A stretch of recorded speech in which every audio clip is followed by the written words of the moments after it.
রাধে রাধে, সবাইকে শুভ সকাল। এখন বাজে সকাল 8টা। আর আজকে আমাদের কাজের দিদি আসবে না, তো সেই জন্য আমি উঠেই জামা কাপড় ছেড়ে ঠাকুরের বাসন ধুতে বসে পড়েছি। আর ঠাকুরের বাসন ধোয়া হয়ে গেছে, এইবার চলে গেলাম ঠাকুর ঘরে। গতকাল পূর্ণিমা ছিল, সেই জন্য ঠাকুরের মালাগুলো আমি খুলিনি। তো সেই জন্য আজকে সকালে এসে ঠাকুরের আসনের ফল, আসনের ফুল, মালা এই সব কিছু খুলে নিচ্ছি।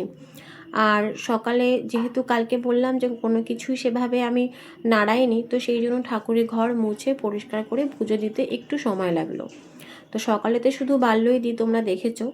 আর দুপুরবেলা অন্যান্য সব ঠাকুরকে একসঙ্গে ভোগ দিই।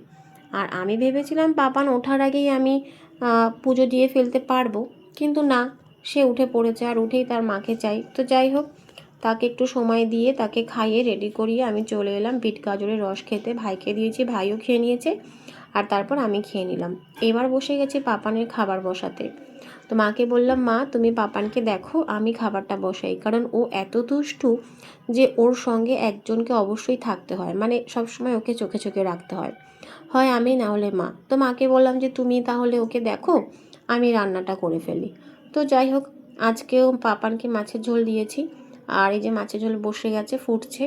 আর এই যে ইলেকট্রিক কেটলি, এর ভেতরে ভীষণ আয়রন জমেছে, তো সেই জন্য একটু আয়রন পাউডার দিয়ে রাখলাম, পরে পরিষ্কার করে নেব। পাপানের খাবার হয়ে গেছে, পাপানকে খাইয়ে দিয়েছি। এবার চলে এসেছি আর বাকি এঁটো বাসনগুলো মাজতে। ওই যে বললাম আজকে কাজের দিদি আসবে না, তো সেই জন্য আজকে বাকি এঁটো বাসনগুলো আমি মেজে নিচ্ছি। আর আমি কাচতে যাই বা যেখানে যাই, পাপানের আমার আশেপাশে থাকতেই হবে, সেটাই ও করছে। যাই হোক, এরপরে আমরা চলে গেছিলাম ছাদে, ওখানে জামা কাপড় কেচে নিয়েছি। একটু আজকে দেরি হয়ে গেছে জামা কাপড় কাচতে, কারণ অনেকগুলো কাজ ছিল নিচে। তো সেসব করে একবারে পাপানকে স্নান করিয়ে দিয়েছি। আর দেখো স্নান করে ও কী করছে, ও তুলসী গাছে জল দিচ্ছে।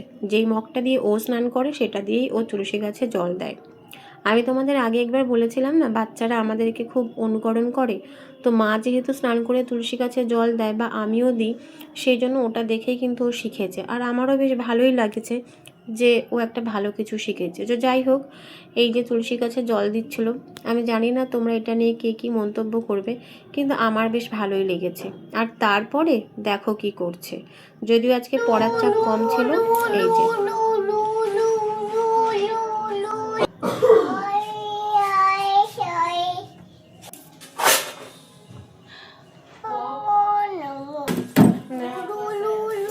আজকের ভিডিওটা এই পর্যন্তই, কালকে দেখা হবে নতুন